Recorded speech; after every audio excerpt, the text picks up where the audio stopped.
and we wouldn't see building aid for that. So when we go outside the footprint, that's the rules of the state. Yes. So science. Excellent question. I love that. Yep. Science, technology, engineering, arts, and math. Yep. So, Mr. Clark, primarily tech, and we'll let Mr. Clark. Yeah, Mr. Clark, why don't you talk a little bit about that piece? I mean, you just described it, so I'm not sure what more I can add to that. But I think what the state is responding to like the needs of our economy, and understanding that there's a desire for us to have students enter into those fields. So STEAM is the convergence of those. There's a lot of overlapping technology, places where we already share space, and so this is an opportunity for us to take advantage of something that the state has to encourage that. So we're kind of killing a few birds with one stone. So in another way, if you go down to the 1970 classrooms that were built in the back of the school, where some of your children might have attended, right? They're the same classrooms. And some of the classrooms can only be used a certain time of the day because of the space configuration. And what Mr. Clark is speaking to in that STEAM lab is we will be able to access all those rooms because they're going to be flexible rooms. We can have, an auto shop, small gas engines in one area, but they're big enough to say on the other side, we can have a graphic arts class or a technology class or another design or a wood shop class. So, I mean, there's limited options of what we can do with our space right now, just because of in the 1970s, it met our needs, right? And now as we move along, you can use classrooms every single period. And current spaces are a little bit more confined to what they were designed for many, many years ago, and it's evolved, as Mr. Clark was kind of talking about, that when doing a STEAM addition, then we have the ability to have higher ceilings. We, instead of taking a building that has 2 floors, and how do you go into an upstairs when you have the HVAC, our heating, venting, air conditioning, or systems in place already. This allows us, and I believe the state recognizes the need to adapt to what needs have come up over the years. No, absolutely not. And the thing, we are very, very fortunate in that we are the closest partner to BOCES, and we have consistently sent the same amount of students pretty much every year to the BOCES program, roughly 75 students. What it does is it opens the door a little bit more for some of our students that might struggle in school earlier, and being away from us, it's harder for them to access the courses that we offer at Fairport High School. So if anything, I see more of a bridge to our BOCES programming, our vocational programming. But we have such an array of classes here at Fairport High School. We offer almost 100 different electives, and we will always need a wood shop type area, but our wood shop is 60 years old, our auto shop is 60 years old, and they're typically only utilized about 50% of the day. And what we're looking to do is, if we were to bring the 9th grade classes over, which are primarily, technology in 9th grade is primarily DDP, which is kind of the foundational class for learning how to draw technically, so engineering type drawing, and small gas engines. At Fairport High School, they would have access to, roughly 14 or so technology classes. Again, so it opens the door a little bit more. And because we are considering the space, trying to make it more flexible, I could use those classrooms 9 periods a day and be more efficient with our building use. See, Mr. Clark, I knew you'd have something. One way or the other issue is those rooms, no matter what, I like to hold on to this thought, if this never happened, my rooms still need to be updated. It's still a 60-year-old part of it. We've started to remake our house. We did the bathrooms. We did the kitchen just recently. And we've got a lot of other rooms in our fictional house here that just need some real attention after all this time. Great, thank you.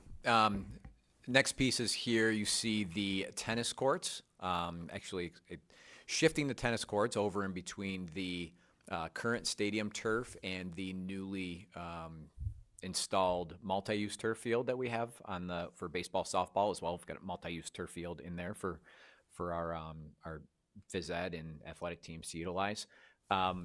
Shifting of the tennis courts really, in some sense, comes down to parking needs. So when shifting staff and students over from Minerva to land, we pick up anywhere from 75 to 85 the staff members for parking.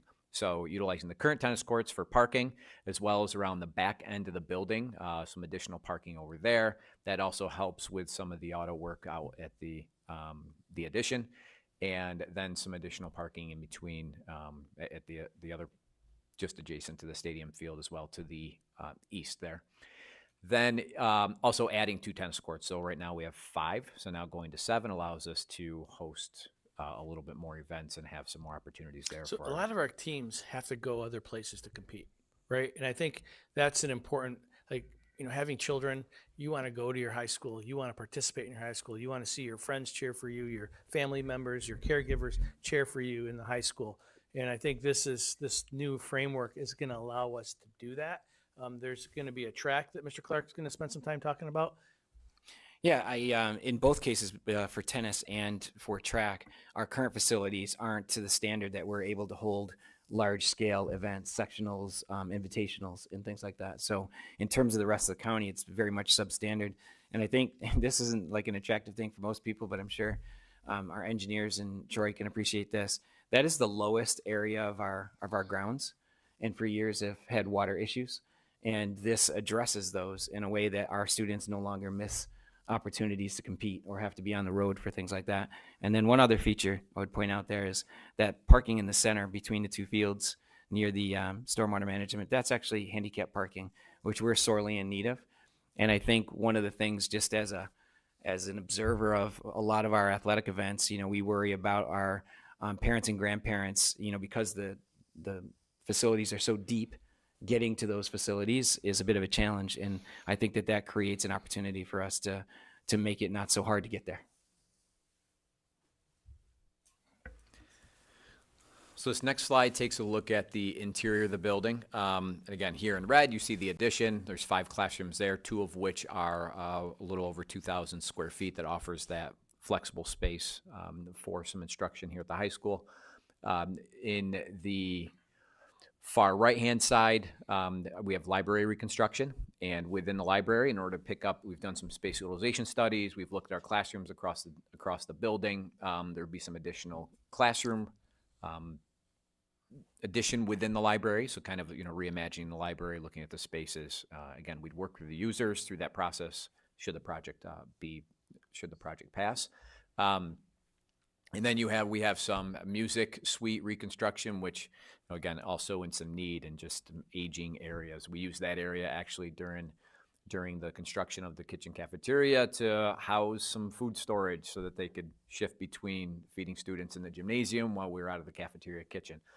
Also some classroom reconstruction for health classrooms and some art classroom reconstruction as well. So a lot of those areas identified through the needs in the building, looking at the different spaces as a whole, and working with Mr. Clark in terms of those. So if you take a look at this, it's just not all about the athletic fields. It's a part of it. I'm very excited about the opportunities that are occurring inside with our instructional spaces. When I was talking to those students about how they feel about newly renovated spaces, they were talking about the instructional spaces, about having environments that are modern, that are comfortable, that facilitate learning. We brought a group of students to our architectural firm at Labella. They were so fired up and excited to talk about designing and helping and giving good feedback about what an art room should look like, or what could be the possibilities of a new music suite. So there's opportunities for the classroom, for the arts, and of course, like we mentioned, for the athletics. But Mr. Clark, I got to ask you this question again. I don't think anybody answers it better than you. There was a time when there was, close to 2,500 kids in this class, in this building. What's changed? Like, why can't we just move the kids over? And again, you do a nice job quantifying that and sharing. Absolutely. I'm happy to explain that real quick. Just in the last 10 years, we've seen significant change in the way that our programming operates. One thing that's certainly on everybody's mind is the safety of our buildings. And we created a single point of entry in front of Fairport High School. We used to have a very, very, very old-fashioned office that was in the interior of the building and no real security protocol to get in. And so creating that single point of entry, we had to take away 3 English classrooms. Other issues that we face along the way, include the growth of special education services within our district and understanding what our kids' needs are.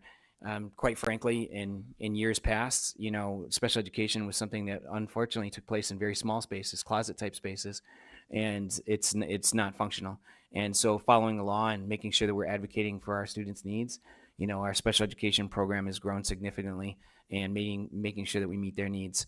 Additionally, we've had an influx of students, ELL students, so students that come here, their primary language is not English. In just the last 8 years, we went from having one part-time teacher who's here about half of the day to 3 full-time teachers, and making sure, again, that we're servicing their needs, and there's additional classroom space required for that. So those are 3 significant things that have changed the overall structure of Fairport High School. And we continue to modify spaces, just speaking to the library piece of things. The reality is our library is very different now because our students all have computers and they can access information for research in a different way.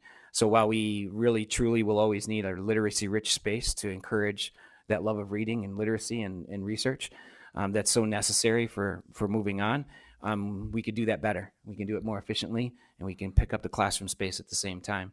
So I think that those are the fundamental reasons that we would talk about how the building has changed over that time. And then if I could just add one more thing, Mr. Provenzano, I saw some questions on Facebook from people trying to understand like our population has dropped so far and they expect it to drop longer. I just want to reiterate the point that we've done a lot of analysis on this. We've studied it at least twice by outside organizations to come in and take a look at our enrollment numbers. And we're at a place where we are at the bottom and we've flattened out, and we will continue at this rate for quite some time. So we've done significant analysis to understand, if we were to bring the 9th graders over, the question I always get is, well, what happens if you get 200 more kids? So part of our analysis is and I literally done this by department and gone through and compared the master schedule of Fairport High School and the master schedule of Minerva DeLand. Over the last 5 years, Troy and I have probably done this 7 or 8 different times. And I demonstrate for them filling all of the classrooms that I need. I tell him I need 4 art classrooms, I need 13 English classrooms, I need 18 science classrooms. And I also identify the space that it's still open. And that open space gives us the positive understanding and assurance that we need, that we can still continue to grow if we needed to. So there will be space. We're not going to come in and be packed. And just the overall number, when we get to a part where we're at about 425 kids per class, will be less kids than I had my first year as principal 9 years ago with 3 classes, because we came down 150 kids per class. So we've experienced the drop, and we're done, and we're going to be very constant for quite some time. One thing that our staff has continually shared with us, and we're glad that we invite them into the process, but their expectations of having spaces where they can collaborate and work together. There are workrooms that will be part of the design here. They'll actually have more usable square footage with the new design. We have a lot of inefficient space here, and Mr. Clark will be working with departments to talk about, what are the best collaboration spaces that we can create to make sure that they have spaces to do their collaboration, professional work, but also spaces to meet with children, because that's, our number one priority. So that's through the design process. I know that Mr. Clark's already worked with our science department, who's already undergoing the number of new science additions, and how do they find this? How did they find the space, and how they're using space so they can continue to collaborate. So workspace is very important. We have amazing creative architects who are listening, and we're designing as we move along, so our professionals can collaborate as needed. And again, upstairs, as Mr. Provenzano mentioned, upstairs, some existing spaces of workrooms, and working with the staff in those spaces that we've identified here. The next slide, this talks about the overall cost of Fairport High School. So we'll see a little bit later on, the total project is $62.25 million. Of that cost in construction, $35.3 million is related to Fairport High School. So we do a lot of planning and looking at building aid and what the state calls maximum cost allowance, which is how much aid they allot per building, and that's on a 5-year rolling clock for construction. What that means is basically when we utilize the dollars we're allotted in year 1, those dollars aren't freed back up until the 6th year. So it's on that clock. So it helps manage and control, one, with the state's aiding, but also how much construction districts are going through and looking for approval overall. So Of that, the addition work is 8.9 million, renovation 17.3 million, and site work 9 million overall.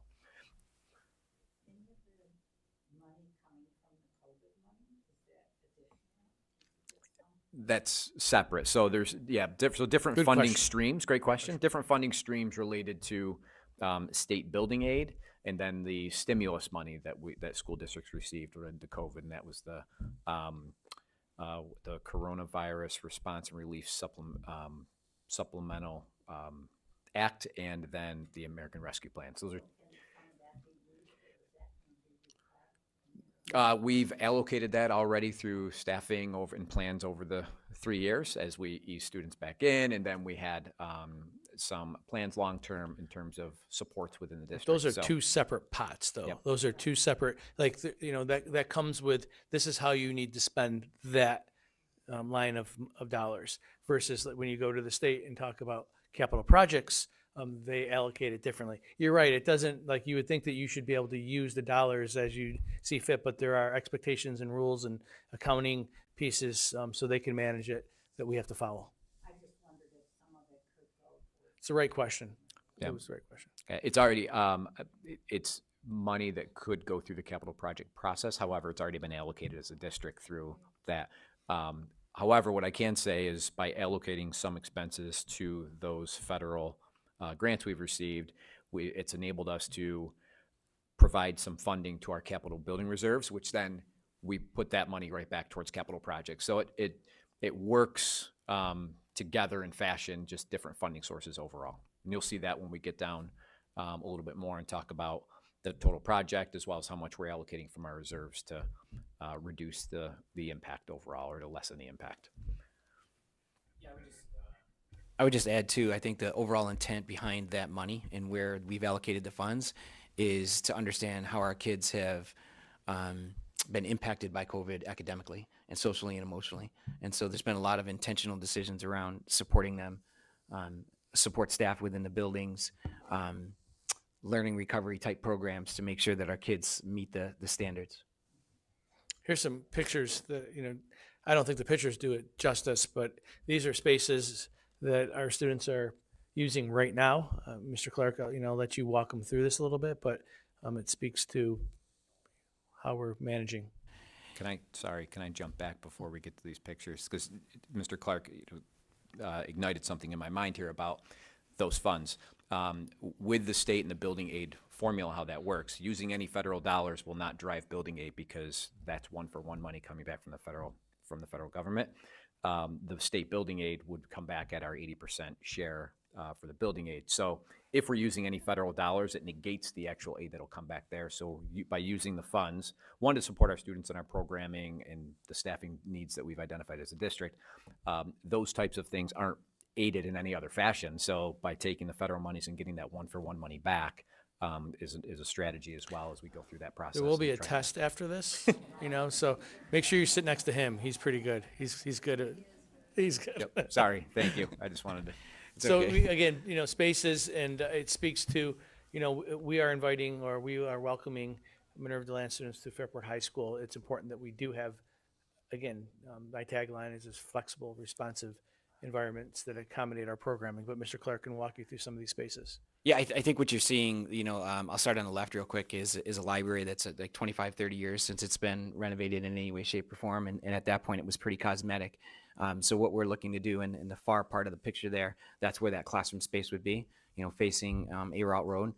And still obviously provide plenty of, print material, but understanding that our kids don't access it as much in terms of circulation. And over on the right, it's a bit of an embarrassment, but that, unfortunately is how we store. We have an amazing music program. Just point that out real quick. And they do a great job, but they're usually working in makeshift spaces. It wouldn't be uncommon for somebody to be practicing in a space like this, to be doing a lesson, because we just don't have a lot of those playing rooms. And there's certainly been an evolution of music. I think the thing that's probably most relevant there is you see the instruments that are on top of the music storage shelves. And so, one of the things that's great about this process and working with Troy and the campus team is giving our music teachers and students an opportunity to talk about if we're going to have storage, what does it look like, and make sure that the instruments fit in the storage and not on top of storage. So we did the same thing in science. When we went around and did our work for the science classrooms, they had large, let's say in physics, because they have very large things there, and I would name them for you, but I've forgotten the names of them. It's like spectrometer, some things like that. And they didn't fit anywhere, so they would put them on top of things. And so we go around and check, most of the storage was empty. And so when we would talk to them, they'd say, "What do you need?" They say, "More storage." And we're like, "You have storage, it's empty." But they say it doesn't fit. And so to go up and see our new classrooms right now, it's amazing. I just went in today. It's perfect timing. Our physics storeroom was just opened. It's brand new. And they've just turned it over to the staff, and they had the opportunity to fill it. And I walked in, and all of the cupboards were full and labeled. And it gives them an opportunity to turn over some of the stuff that's in there, which I'm sure is 50 plus years old, and say maybe it's time for it to go. And it's been really cool. Our students have expectations for these spaces, and bringing them into our design team with Labella, our architects, they have so many great ideas on what it would take to make this space that we're looking at comfortable, welcoming, a learning environment to perform, right? That's what I'm excited about. When we invite or welcome, Minerva DeLand students to the high school, we want to create spaces that allow them to be the best performers, whether it's a visual artist or a performing artist, whether it's a library that's going to be welcoming, and it could be the hub of the school, just to change the feeling tone of an already great school. More examples right here. Many ideas on how you could take these spaces and make it multifaceted from a musical perspective.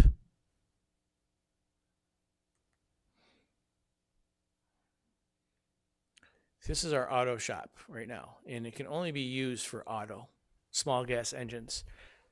And when you're trying to build a master schedule and you're trying to get kids to utilize spaces, you need rooms available. And to say that you can only use a room for this purpose only limits our schedule.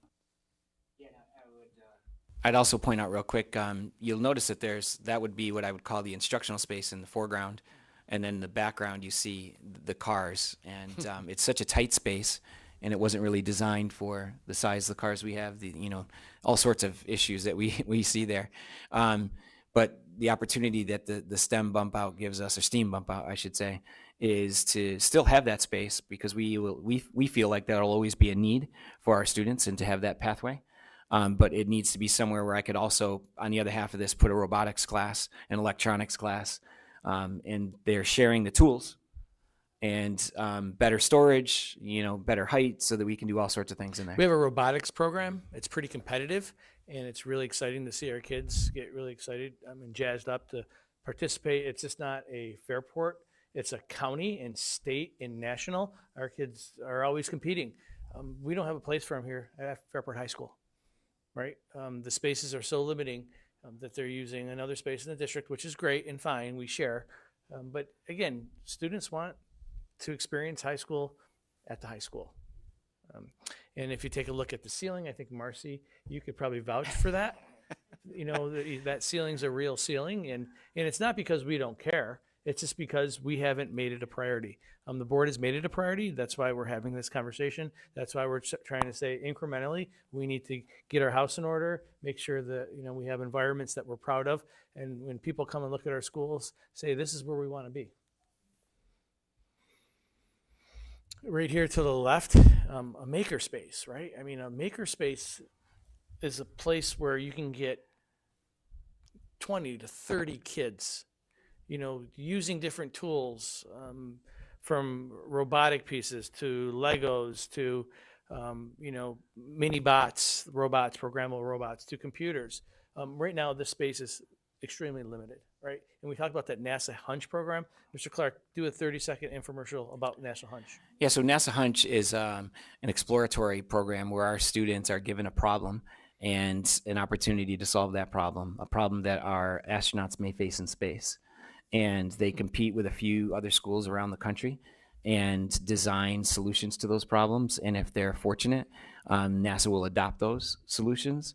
And it involves things like making tools and instruments that are usable in the space shuttle or in the space station. And so we've actually had a few kids successfully present their projects to NASA and do that. But it involves a myriad of skills, including the use of things like 3D printers and more traditional tech-based tools. But it's housed right now in our science wing and couldn't be further away from some of the things that they need. So they're constantly going back and forth between those spaces. And that room, I don't know if it does it justice, but that is a very tiny room there on 316. And we're looking to have something like that, but, you know, much, much, much bigger. In the art room there, again, served its purpose at one point in time.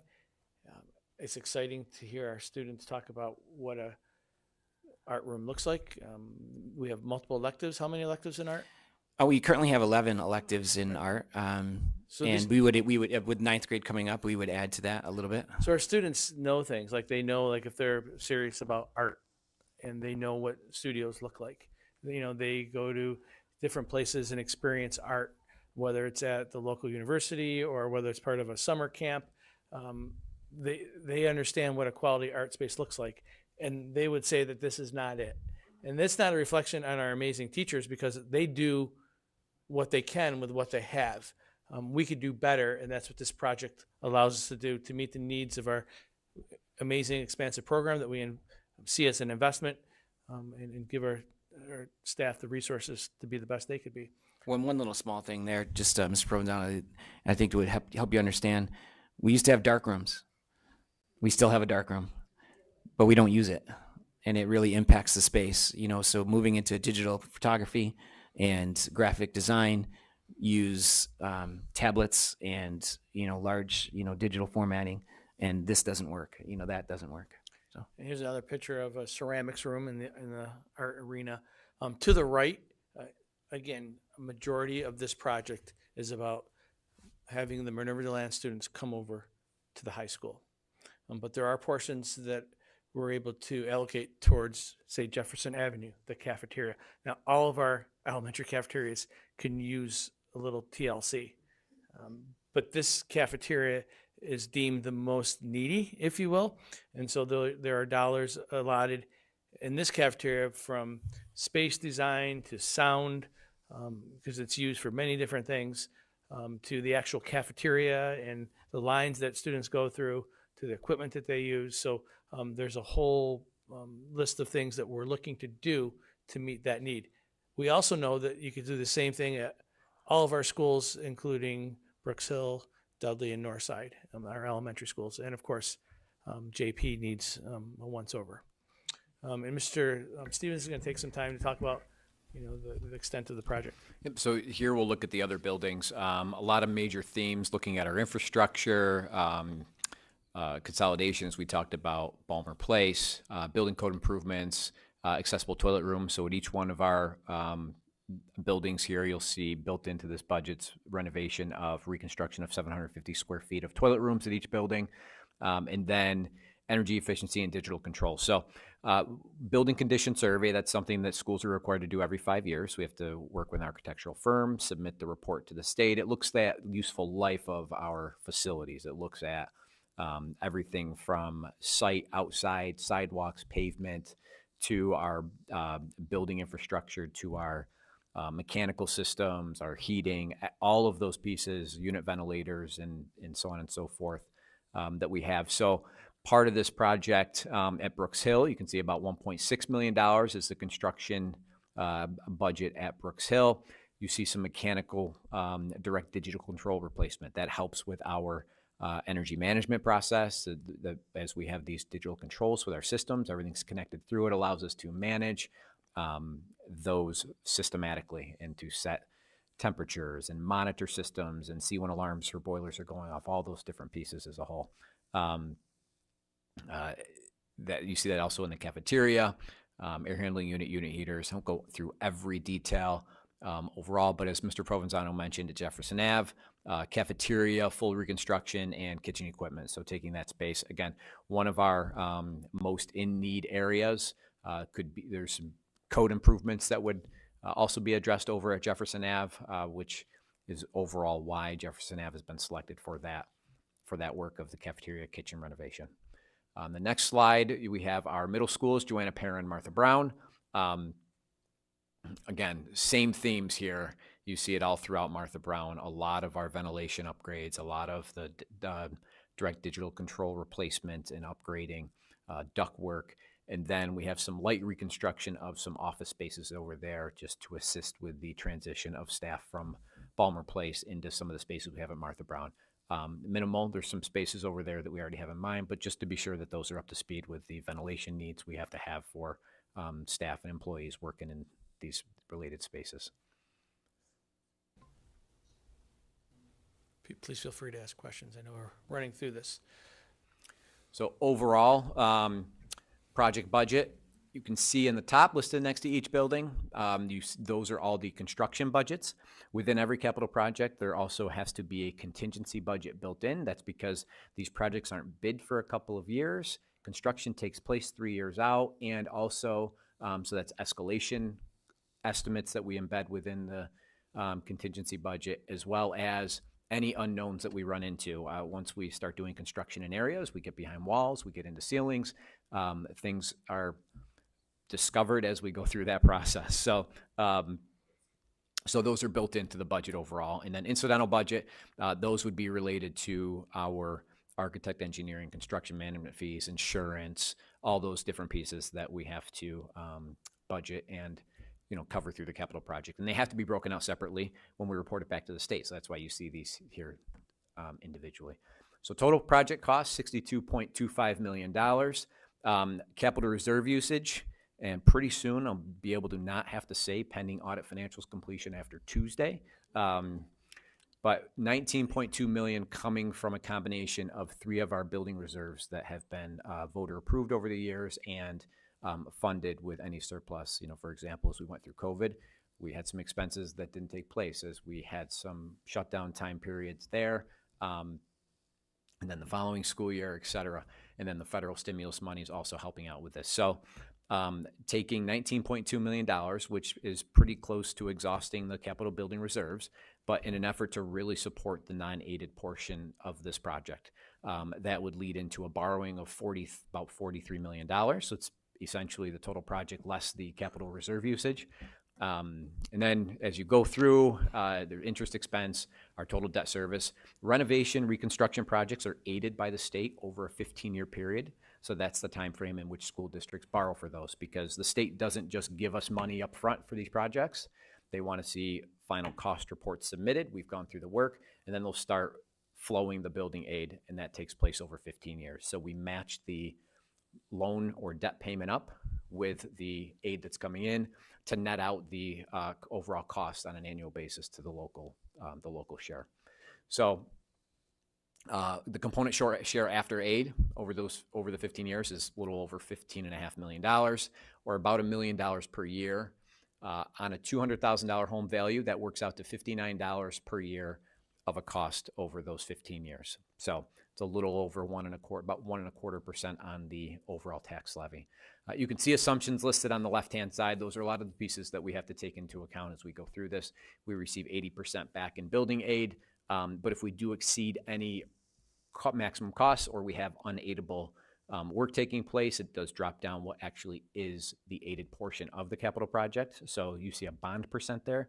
What that means is, of the total project, 70% of the work is aided at the building aid rate. That's what that means. So we take 70% of the overall project and then multiply that by the 80%.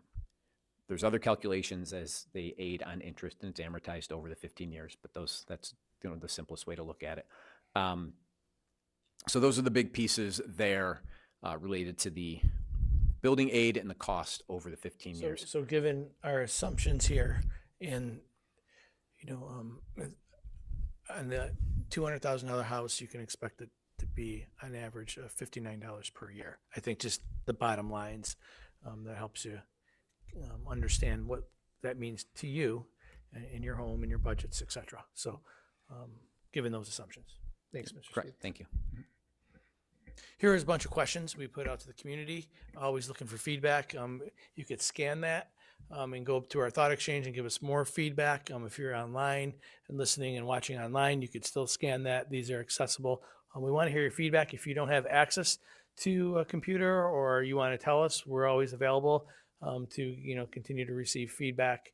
Of course, we'll stay here and answer more questions if necessary. But will the merger mean larger class sizes or job cuts, right? What if enrollment increases? We're always looking at efficiencies. We're always looking at positions and how can we maximize positions. But it's important to recognize that this is not about saving money. This is about getting our students to Fairport High School from Minerva DeLand, having them have one less transition, because we know that research says the more transitions, the more variables that could impact the child. So you lessen transitions, you make sure that they're welcome to a school by eliminating another transition. We're hopeful and excited about that prospect, but we're also excited about the expansive programming that Mr. Clark was speaking to, getting our students really engaged with our staff who teach these classes, have more of a menu of choices, being in one building, developing relationships over a 4-year period of time rather than starting over again after a year. That's what we're really excited about. Again, position analysis, we're always doing that in every year. Will there be impact on some of our support staff, especially as we take a look at what building they may be needed at. They may have to be shifting to a different area. So those are things that we're going to be looking at, but it's not about, saving the dollars on staff. What if enrollment increases? Well, we've done a lot of research. As Mr. Clark said in the beginning, we've worked with at multiple different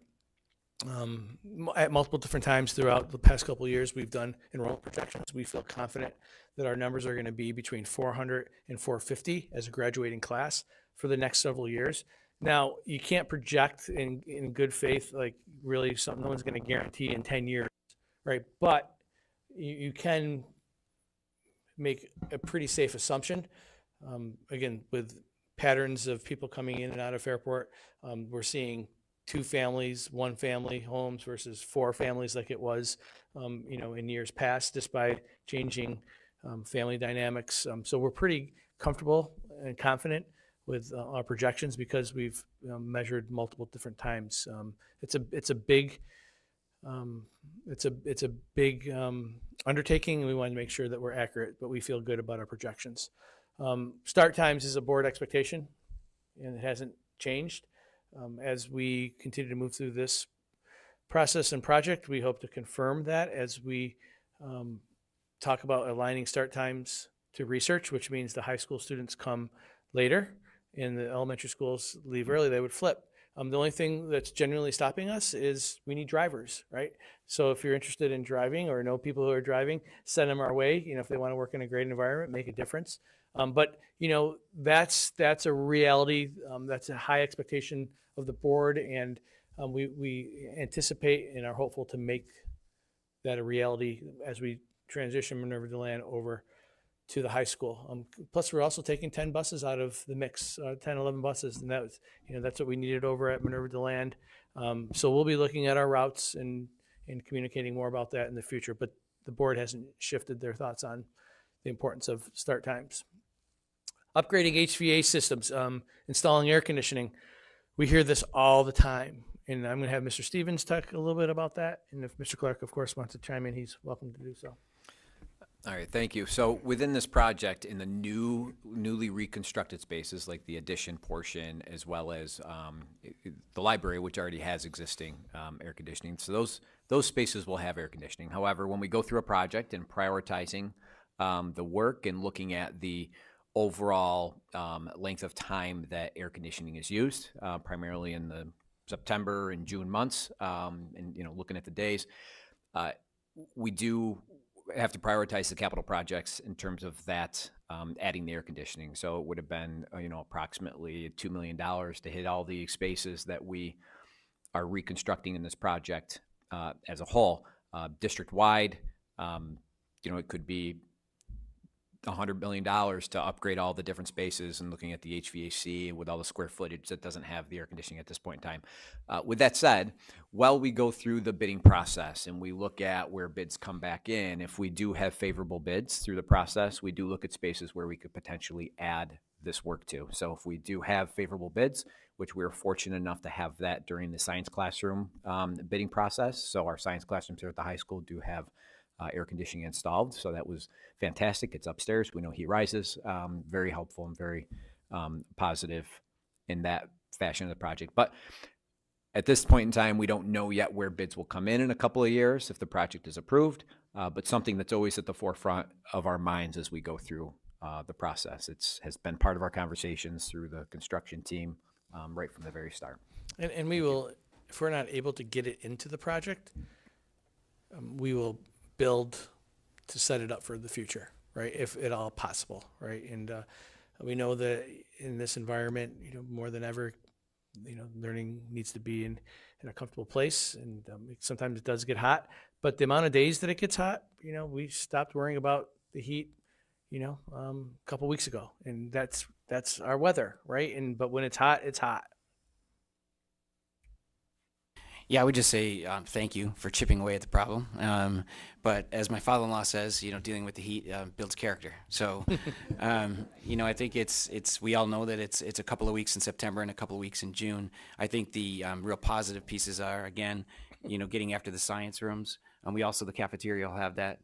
And so some of the largest areas in the building, the library, when this is all said and done, the library, the gym, the cafeteria, our guided spaces, all of those things are really relevant for our kids when we're doing testing and things like that, where we're really concerned about the conditions. And again, addressing that one area, that large wing in the science is a big chunk of it. So we've chipped away where we can, and we'll continue to do that. It's sort of front and center, but it also comes down to value judgments. And right now, it's more important for us to update some of these spaces than it is for something we're only going to use a few weeks of the school year. Thank you.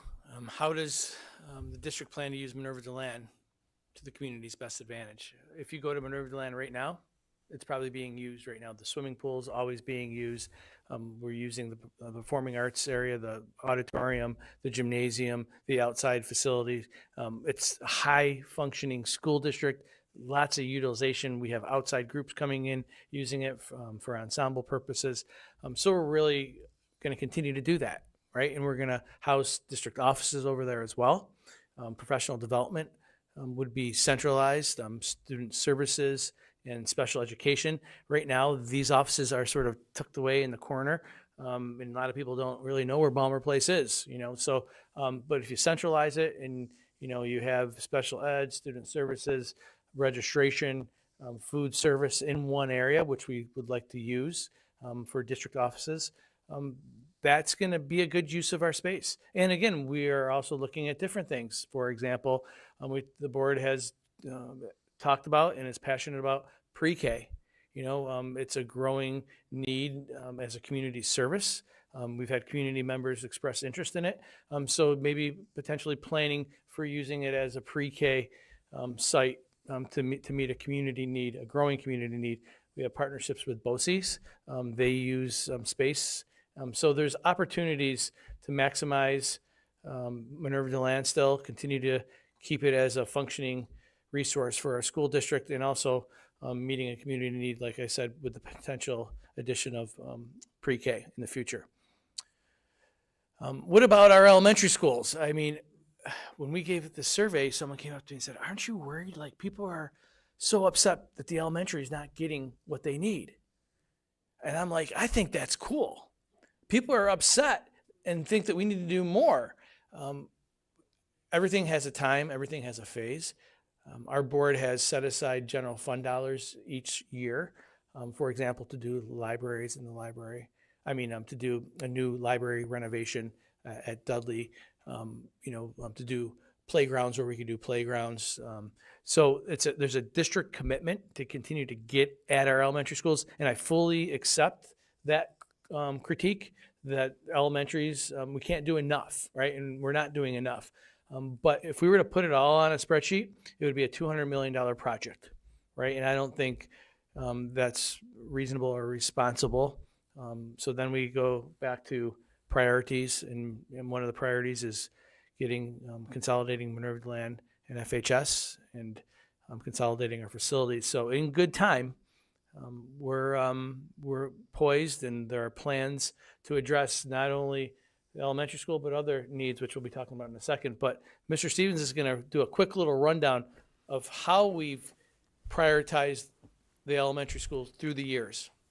So here's a quick image and summary of some of the work that we've done across our elementary buildings, and a lot of similar themes: roof replacements.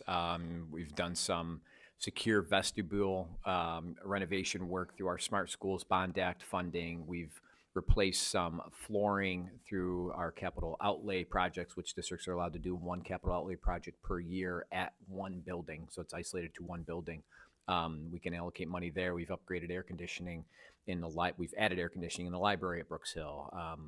A lot of different pieces here. Access controls, we're adding across our entire district. We're adding what we call access controls, or fobbing into classrooms. So from now on, you can carry your card around and fob right into the classroom door instead of having to fumble around with a key. So that is taking place throughout the district. Main office reconstruction in the elementaries as it relates to the secure vestibule. So some work taking place there as well, upgrading those spaces and adding that layer of security to our buildings. So there's a lot of the different themes. New playgrounds across our elementary buildings. We've done that in some capital projects. We've added parking and bus loop reconstruction at Jefferson Ave and Northside Dudley. If anyone's been down Hamilton Road in the past, before we had the parking on the outside for the student drop-off, we'd have cars parked on Hamilton, we'd have them down High Street Extension, and we've added quite a bit of parking over there in our 2015 capital improvement project. So again, a lot of upgrades across the buildings as a whole, and as part of our long-range planning, continue to be in our minds as we look to future planning and capital projects. But I fully accept the feedback and the constructive criticism that more needs to be done to elementary schools, and this by all means isn't, trying to, defray or to defer that feedback. We totally accept it, and need to continue to make facilities planning a priority. So thank you for sharing what we've been doing, but we know we need to do more. Thanks for realizing that. And here's a timeline for not just Fairport Forward 2020-22.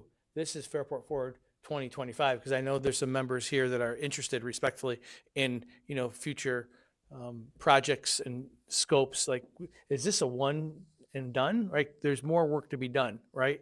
And you'll see, the timeline here, that another proposed referendum in 2025 to get at even more work that needs to occur. And you can see that, again, there's a whole process, as Mr. Stevens outlined very nicely in the beginning. It takes time to have a project. Things just don't happen.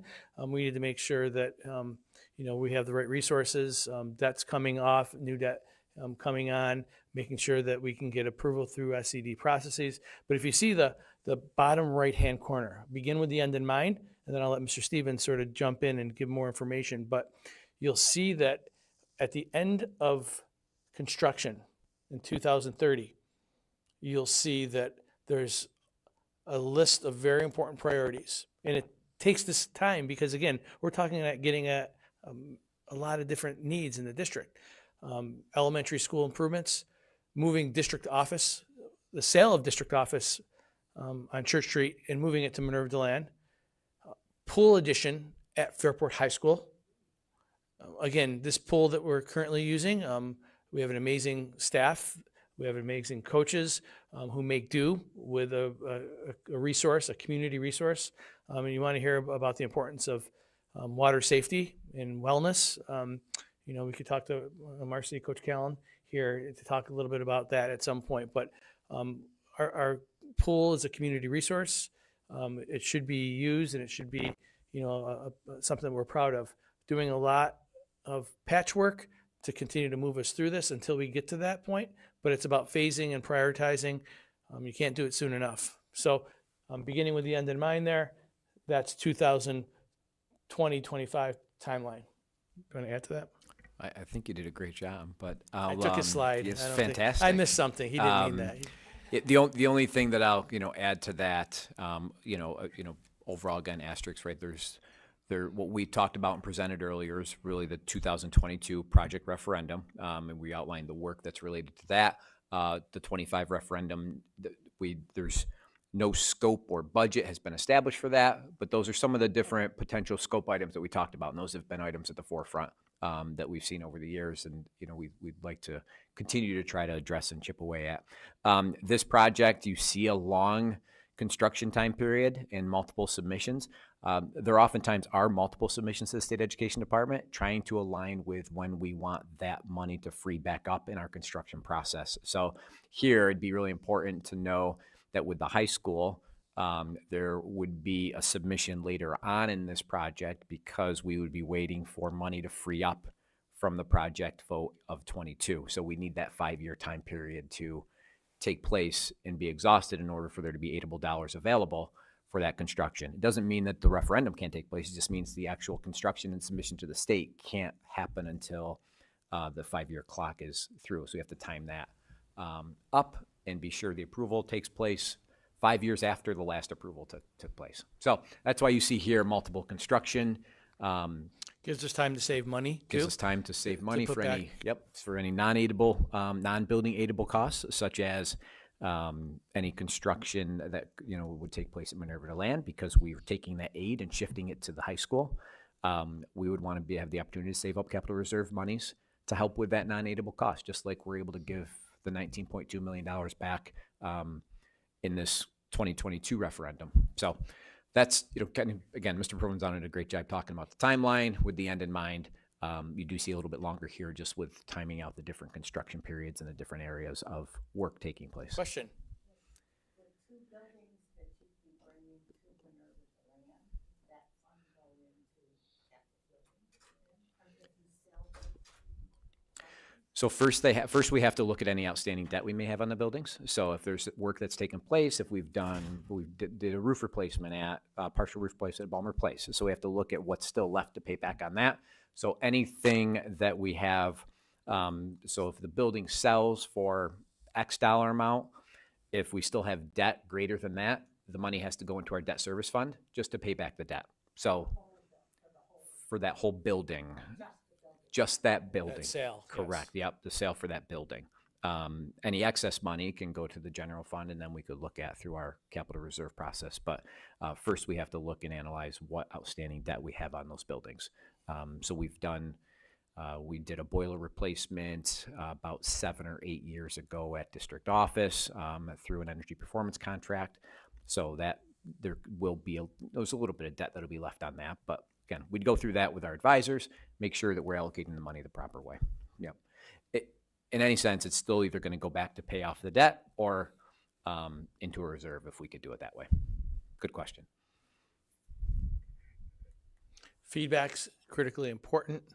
Our Board of Education takes a look at this feedback. They have conversations about project and the feedback that we're receiving in open sessions, workshops that occur monthly.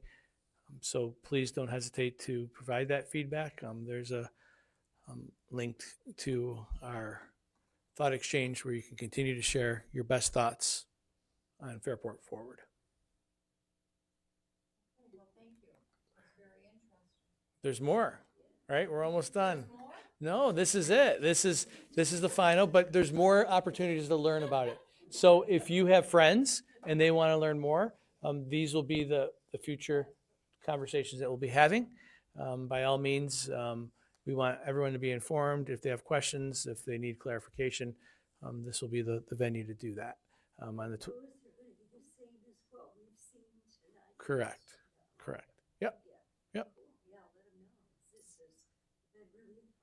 Thank you. Thank you. The board meetings are here.